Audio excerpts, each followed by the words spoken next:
Hello. Welcome to our webinar, What Older Americans Should Know About Scams, Robocalls, and Accessible Communications. My name is Diana Coho. I'm a Consumer Education and Outreach Specialist in the Consumer Affairs and Outreach Division of the Consumer and Governmental Affairs Bureau, or CGB. Our Bureau develops and implements the FCC's consumer policies and serves as the agency's connection to the American consumer. CGB engages with consumers and provides outreach to state, local, and tribal governments.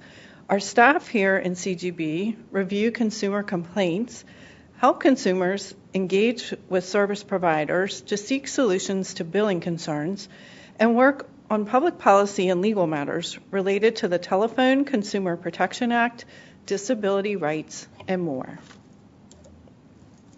Today's webinar is being held in honor of Older Americans Month. This year's theme, Age Out Loud, will definitely be discussed, as well as several sub-themes, including Know Your Rights, Strive for Wellness, Stay Engaged, and Explore New Things. And a lot of this can be done online. Here's an overview of today's program. I'll start things off by talking about scams, and then Anthony Butler, also with CGB, will talk about robocalls, or number one complaint. Next, Dr. Chris Gibbons, the Chief Health Innovation Advisor and a member of the Connect to Health Task Force, will talk about the benefits of telehealth. Finally, Susan Barr, with the CGB Disability Rights Office, will talk about communications accessibility, including hearing aid compatibility, telecommunications relay service, or TRS, emergency access, closed captioning, video description, and use of email, texting, and browsers.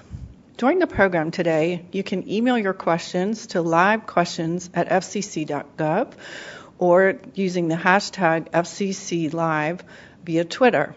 We'll do our best to get back to you either during the program today, or if not later today, in the near future, we'll respond individually by email. So to start out with the scams, utility scams are reported a lot of times during winter months or other times where callers could pretend to be a utility company employee, claiming that a balance is due and demanding immediate payment with either a prepaid debit card, credit card, or gift card. Those are red flags right there. The caller states that immediate payment will ensure that the consumer service will not be disconnected. Spoof numbers may appear on the victim's caller ID, making it look like a legitimate call. So in other words, some of these scammers know how to put a number on the caller ID and possibly even a local gas or electric company that you would recognize in an attempt to get you to pick up the phone. Financial scams often involve callers who would falsely offer lower credit card payments, reduce interest rates, credit card debt relief, or improve credit scores over the phone. Callers may falsely claim to be monitoring a consumer's credit or loan payment history in an attempt to appear to be familiar with the person and try to gain their trust, and again, get a live respondent to pick up and provide information. Can you hear me scams are one of the latest that we've issued an alert about, where a consumer answers a call and the person at the end of the line says, "Can you hear me? Can you hear me?" Sometimes there'll even be background noise or some other thing to make it seem like someone's trying to get through. And the point of this is to get a recording or a voice signature of the person answering to say yes. The problem here is that once they have that voice signature, they may attempt to use it later to pretend to be the consumer to authorize fraudulent charges via the telephone. Here's a copy of one of our consumer alerts. These are available on our website, and we'll be giving you more information about where to find those. So what could happen as a result of these scams? Callers illegally request credit card numbers or personally identifiable information in false attempts to help. They may also threaten, harass, or intimidate victims who refuse to provide the information over the phone. Scammers also attempt to use account information to make unauthorized purchases or fraudulently access funds. In the case of the gift cards, they cannot be traced once they're sent off, so that's basically money that can't usually be recovered. So how can we avoid these scams? We know that older Americans are one of the groups that's being targeted. They tend to be home more, and they're also more liable to pick up the phone because they're there. If you are unsure whether a caller is legitimate, hang up immediately. You can also follow up yourself if you think maybe there is something going on with your power bill, for example. Look up the company's phone number on your recent statement or their legitimate website. Contact the company through an official number, a web form, or email address to see if they called you. By initiating the communication yourself, you can verify that the request for payment is legitimate. Ignore prompts to press a button to disconnect a call or stop receiving future calls. These tricks can identify and then target live response. Take notes. Write down the date, the time, if there's something that's showing up on the caller ID, what the caller said. That way, you can report the possible scams to anyone. If anyone believes they've been targeted by a scam, they should immediately report the incident not only to the local police, but to the Federal Trade Commission's complaint assistant, the Consumer Financial Protection Bureau's complaint page for the financial scams we discussed, and the FCC's Consumer Help Center at fcc.gov/consumers. If a scammer claims to represent a legitimate financial institution, inform that company as well, possibly a local bank or a vendor that you know of, because they may want to know too if someone's trying to use a scam that involves them in some way. So here's a screenshot of the Consumer Help Center. We have a toll-free voice number, TTY, ASL video phone. This is how you can reach us. There's also a complaint center option there to file informal complaints. Last month, we held a webinar that went over everything available at the Consumer Help Center that you can find under our news and events, under archived events, and you can see for yourself all the great resources that we have available to you. Next, I would like to introduce Anthony Butler, who will talk about robocalls. Anthony? Good afternoon. My name is Anthony Butler. I'm a consumer education and outreach specialist for the Consumer and Governmental Affairs Bureau. Most of you are probably familiar with those annoying robocalls to your home telephone or maybe pre-recorded calls or text messages to your cell phone. I can imagine most of us have been interrupted by a call right when we're in the middle of dinner with our family or watching our favorite television show. These interruptions are not only inconvenient, but are also annoying. My presentation today will hopefully better inform you about robocalls, what's allowed and what's not allowed under the FCC's robocall rules, and a few tips to stop and reduce the amount of unwanted robocalls you receive. Now, what are robocalls? Robocalls are calls that are made with an auto dialer or where the content is presented by an artificial or pre-recorded voice. Robocalls include auto dial text messages to wireless numbers. The Telephone Consumer Protection Act and Federal Communications Commission rules limit many types of robocalls, though some calls are permissible if prior consent is given.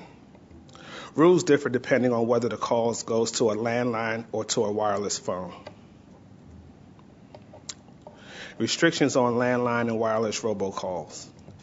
Calls made to landline phones using an artificial or pre-recorded voice to deliver a telemarketing message are unlawful without prior express written consent to the called party unless the call is made for an emergency purposes or is made by or on behalf of a tax-exempt nonprofit organization. Calls to wireless phones using an auto dialer or a pre-recorded or artificial voice, including live calls, pre-recorded or artificial voice messages, and auto dial text messages, are prohibited, subject to the following exemptions. calls made for emergency purposes, or calls made with the prior express consent of the called party. This broad prohibition applies regardless of the call's intent. Consent must be in writing for telemarketing calls. Consent can be oral or written for non-telemarketing calls. The government's involvement with robocalls.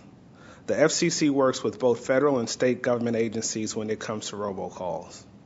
Both the FCC and the FTC take an active role with robocalls. The FCC has implemented rules under the Telephone Consumer Protection Act and takes enforcement actions through financial forfeitures. The FTC enforces its telemarketing sales rules through court actions. Prior express consent. Consumers who have previously consented to robocalls may revoke that consent at any time and through reasonable means. The burden is on the caller to prove that it obtained the necessary prior express consent. While prior express consent is required, callers must ensure that they have valid consent at the time the call is made. Certain financial and health-related calls, which the caller must ensure do not result in the charge to the patient, are exempted from the TCPA's consumer consent requirements. Financial calls such as transactions that suggest fraud or identity theft, breach of personal information, steps to prevent or remedy harm from breach, or actions regarding money transfers. Under this exemption, financial calls are limited to 3 messages, voice or text, per event over a 3-day period for an affected account. HIPAA-covered healthcare calls such as appointments and exam confirmations and reminders, wellness checkups, hospital pre-registration instructions, preoperative instructions, lab results, post-discharge follow-ups, prescriptions notifications, and home health care instructions. Under this exemption, healthcare-related calls are limited to 1 message, voice or text per day, up to the maximum of 3 per week from a specific healthcare provider. Auto-dial calls that are permitted under the FCC's TCPA rules. Auto-dialed or pre-recorded informational messages to landlines are permissible without prior written consent. However, auto-dialed and pre-recorded informational calls to wireless numbers require prior express verbal or written consent. Market research or polling calls to residential wireline numbers are not restricted by TCPA rules, nor are calls on behalf of tax-exempt nonprofit groups. Political calls that are auto-dialed or to landline telephones are not prohibited, so long as they adhere to the following identification requirements for artificial and pre-recorded voice messages. All artificial and pre-recorded voice messages, both landline and wireless, and regardless of content, must state clearly at the beginning of the message the identity of the business, individual, or other entity that is responsible for initiating the call. If a business or other corporate entity is responsible for the calls, the pre-recorded voice messages must contain that entity's official business name, which is the name registered with the State Corporation Commission or other regulatory authority. In addition, the telephone number of such business, individual, or other entity must be provided either during or after the pre-recorded message. The National Do Not Call Registry.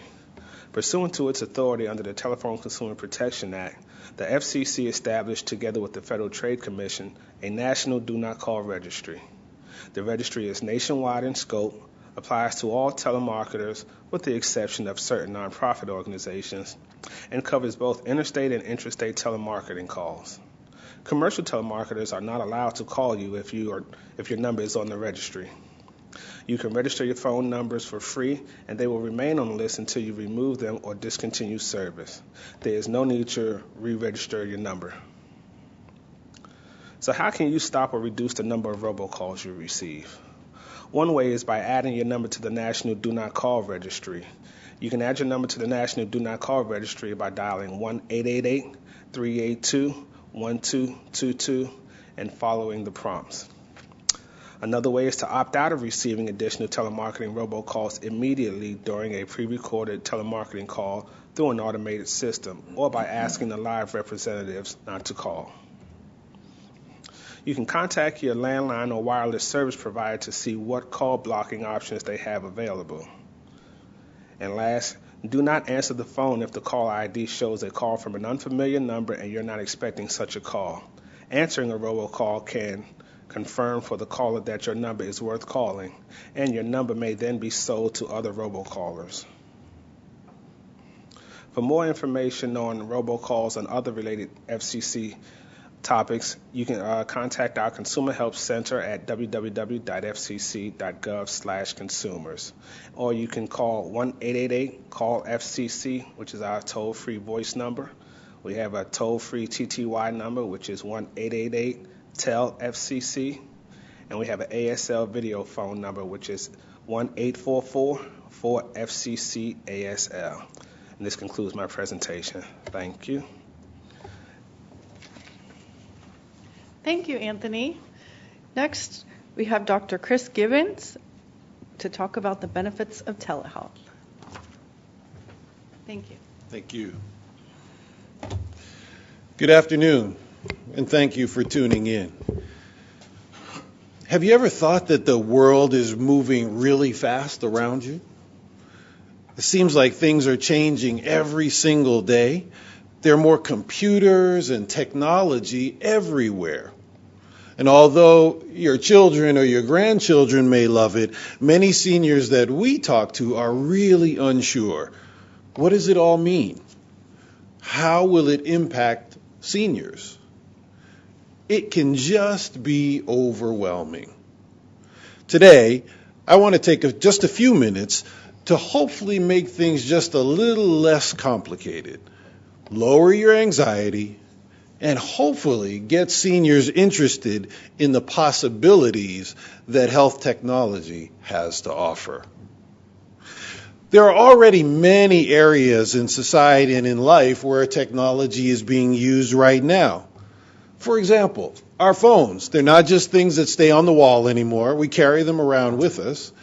And some of them are called smart because they allow us to connect to the internet, to see things, to do far more than just talk to somebody on a telephone.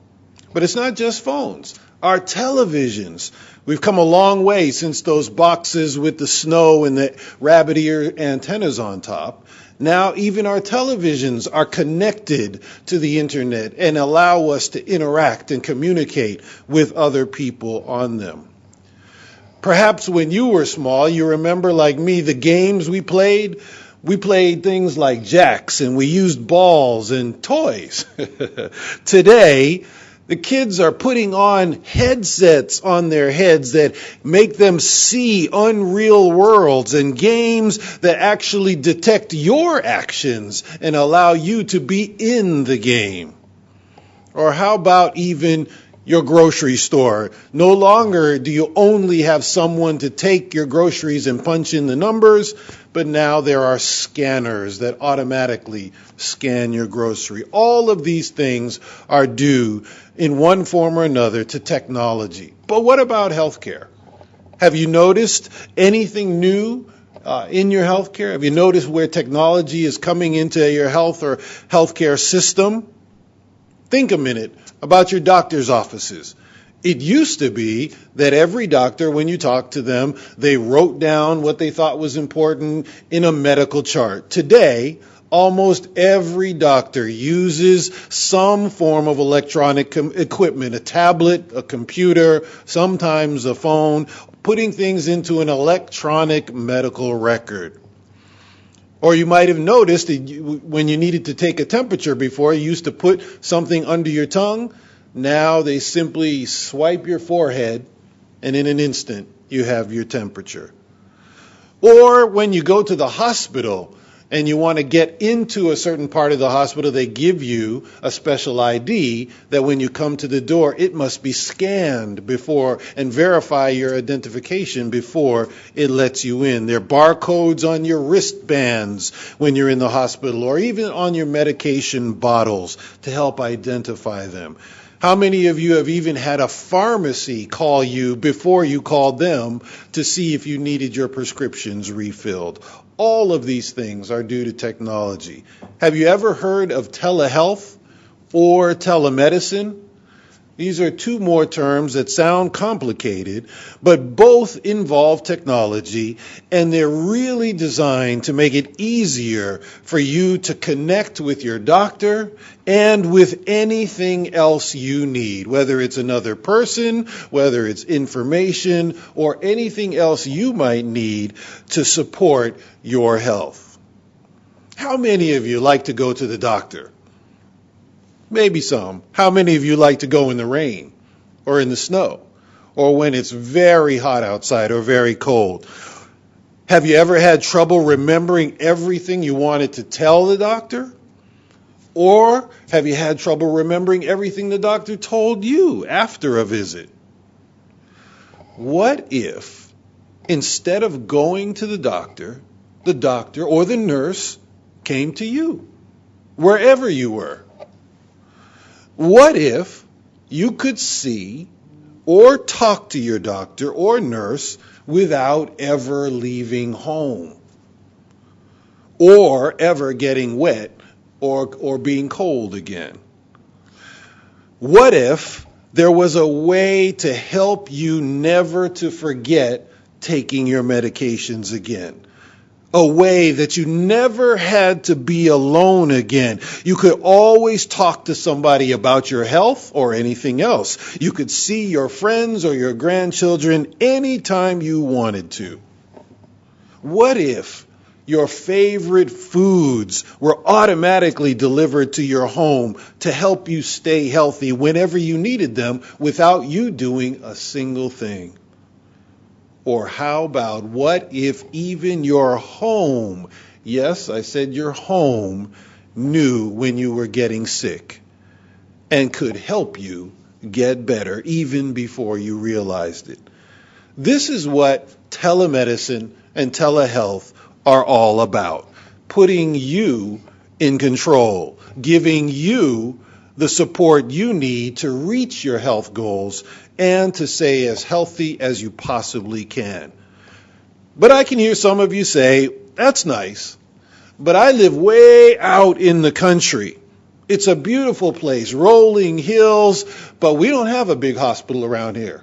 Matter of fact, we only have one doctor in the whole community, one grocery store. The big medical center is hundreds of miles away. It's a long trip. We never have any of that kind of stuff out here for us, so it's nice, but it really doesn't apply to me.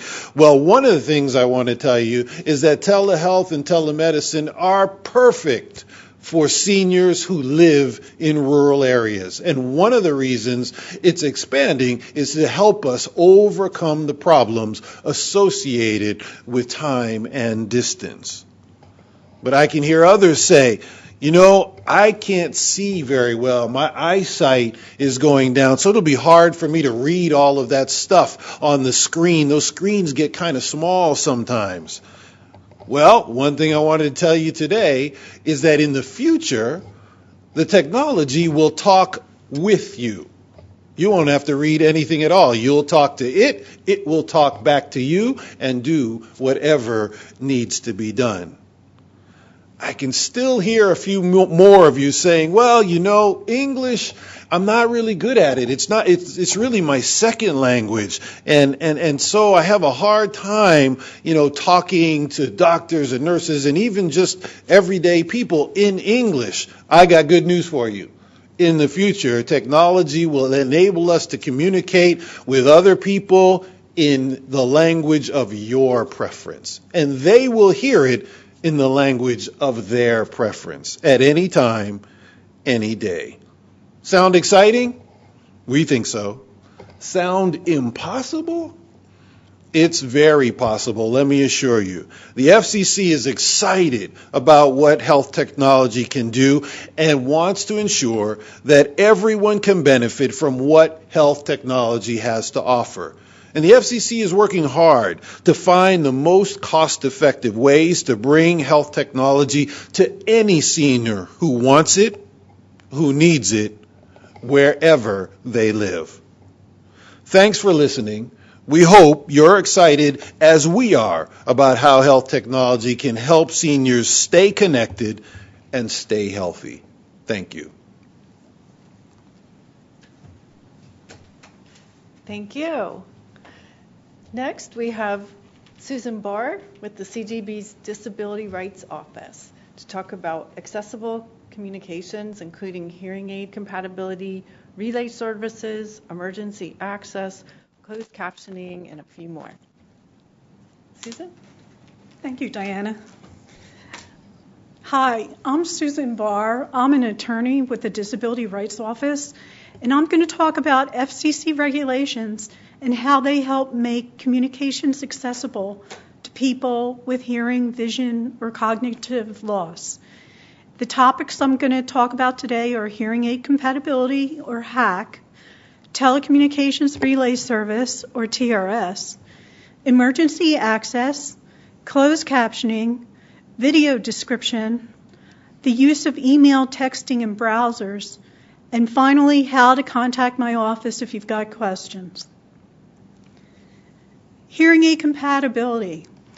What that's all about is making it easier for people with hearing aids or people with hearing loss who don't use hearing aids to be able to use cell phones and landline phones.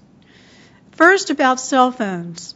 Maybe this picture might remind you of somebody you know. This person has a hearing aid and they're trying to listen to their cell phone and they're having problems. Typically, when that happens, they're hearing static. When it happens, it could be because the cell phone and the hearing aid are not hearing aid compatible. And in actuality, not all cell phones are hearing aid compatible. So before buying a cell phone or hearing aid, find out the ratings on the cell phone and hearing aid. They're called M ratings and T ratings. The cell phone should have ratings like M3 or M4 and T3 or T4. The hearing aid should have ratings like M2 and T2 or better. The higher the number, the better the sound should be. The M rating is for when you hold your cell phone up to your ear and listen the usual way. The M rating has to do with how much radio frequency interference is reduced so that you'd have a clearer sound. The T rating is for use only if your hearing aid has a telecoil. With a telecoil, the sound from the phone call goes directly to the cell phone, from the cell phone to the telecoil in the hearing aid, rather than coming out of the speaker on the cell phone. The M&T ratings will appear on the packaging of the cell phone or in the instruction manual. If you're purchasing a cell phone from the cell phone service provider, the FCC rules require that provider to let you try out the cell phone in that store with your hearing aid. Try before you buy. If you want more information, check out this FCC webpage with information about hearing aid compatibility of wireline and wireless phones. Now, for hearing aid compatibility for landline telephones, the good news is all landline telephones are hearing aid compatible.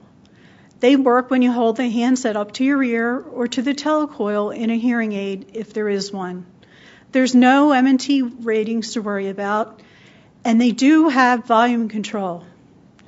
If you use a landline telephone and think you would benefit from an even louder telephone, consider getting an amplified telephone. My next topic is Telecommunications Relay Service, or TRS. TRS enables telephone users and people who are deaf, hard of hearing, deaf-blind, or have a speech disability to communicate with each other through the use of communications assistants who make the communication accessible, such as by converting speech to text or speech to American Sign Language. You pay for the phone call, but not for the communications assistant. It's available 24/7, and there's no limit on the length or number of calls. Here's a little diagram to give you an idea of what we're talking about. Suppose the person on the left is deaf or hard of hearing, and they've got a keyboard, such as a text telephone or a keyboard that goes to a computer. They might be talking to the communications assistant through text they're typing on their keyboard. The communications assistant would then use their voice and a regular phone to call a telephone user. So that way the text that the deaf or hard of hearing user is typing gets converted to a voice that's heard by the telephone user. There are many types of TRS, and these are just a few. Text to voice is what I've been talking about mostly. Traditional TRS is what we call it. You use a TTY or text telephone and a landline phone, or maybe you use Internet Protocol IP relay, which uses a computer and the internet.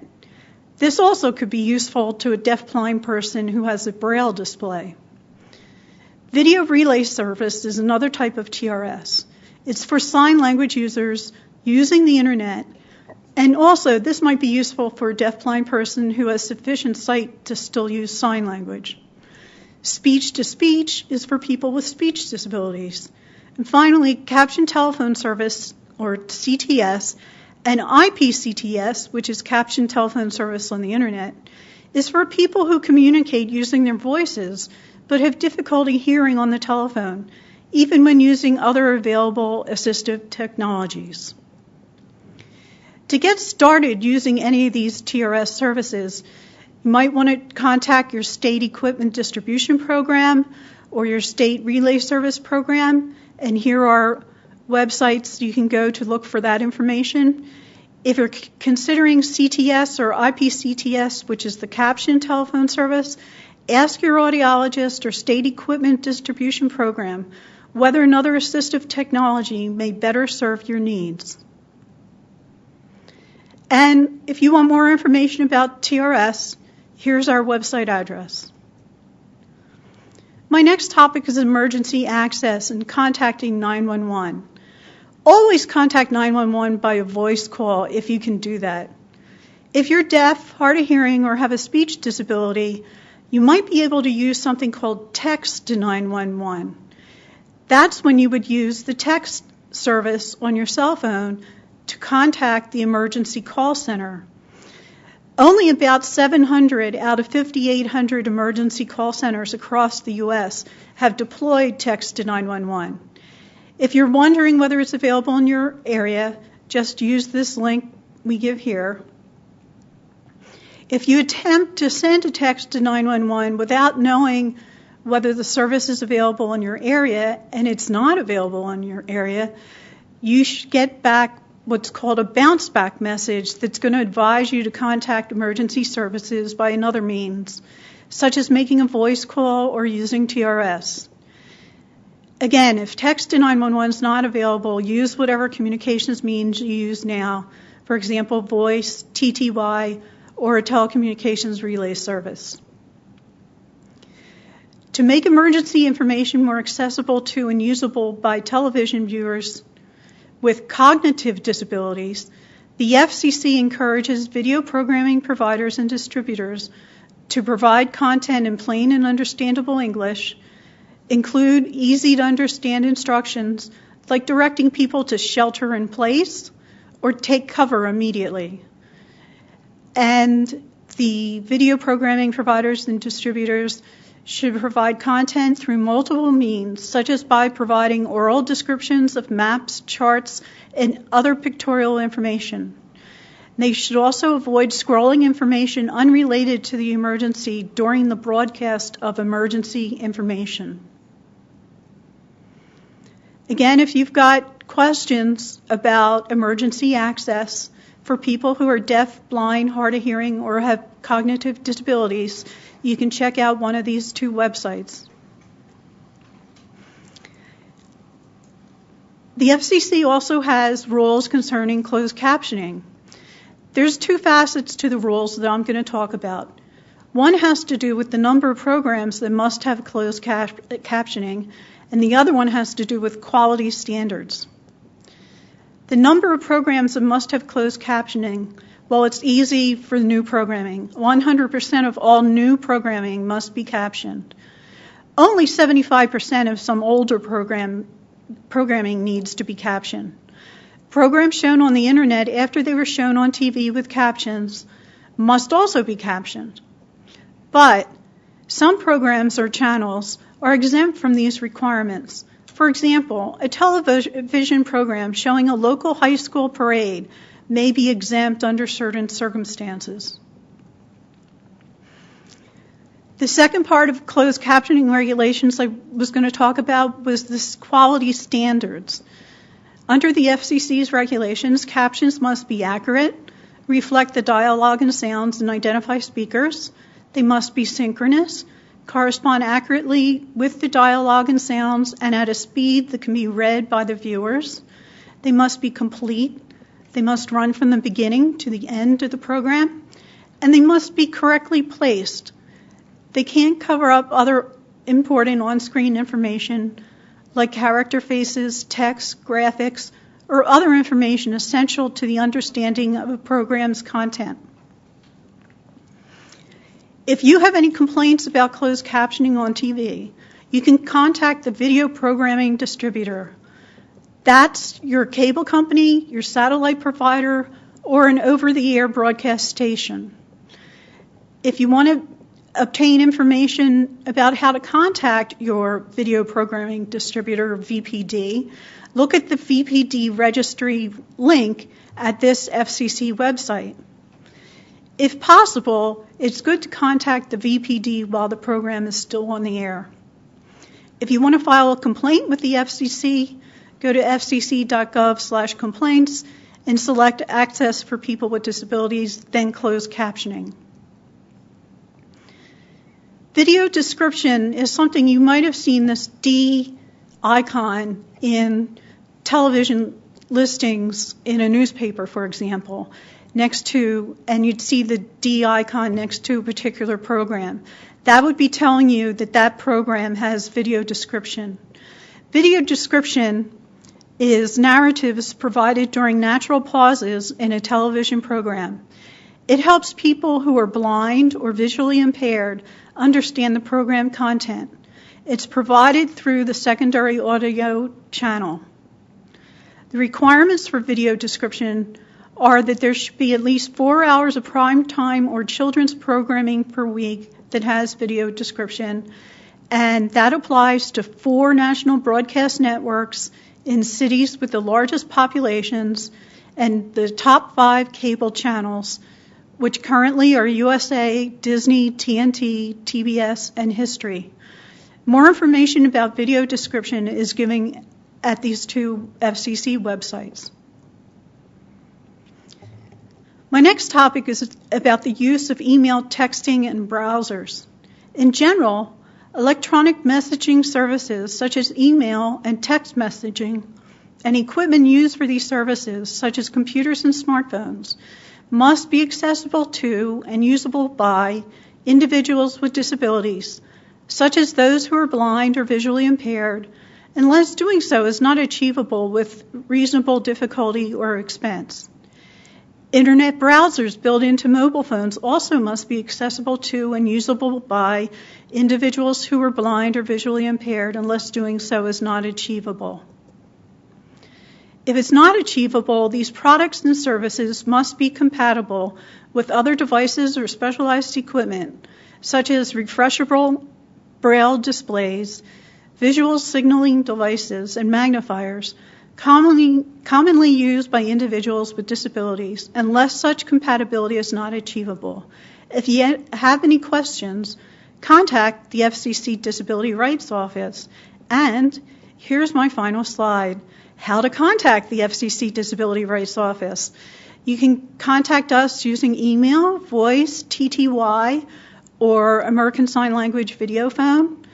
If you want more information about other areas that we might regulate, just go to our fcc.gov/disability page. And finally, I'd recommend subscribing to our newsletter, Access Info. Basically, it's an email message that gets sent out periodically when something new happens regarding FCC regulations that affect the accessibility of communications. Thank you. Thank you. So we've come to the end of our program. Let's review. Aging out loud. How do we do? Know your rights. We heard about the Consumer Help Center, the Do Not Call Registry, and how to file informal complaints. Strive for wellness. We learned about the benefits of telehealth.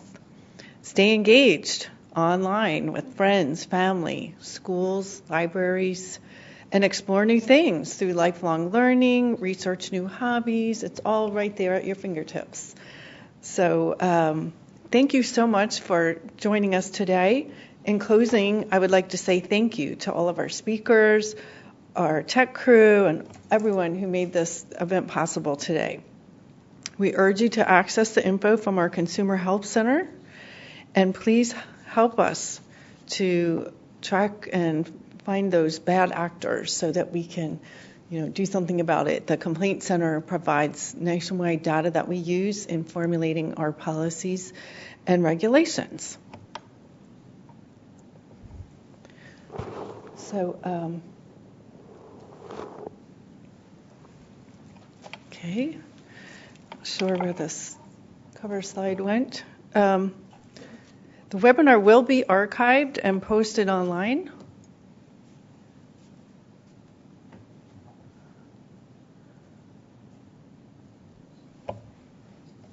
At www.fcc.gov/events. You can search archived events by date or at fcc.gov/outreach. If you have any further questions related to this, you may contact us at outreach@fcc.gov. Thanks again for joining us.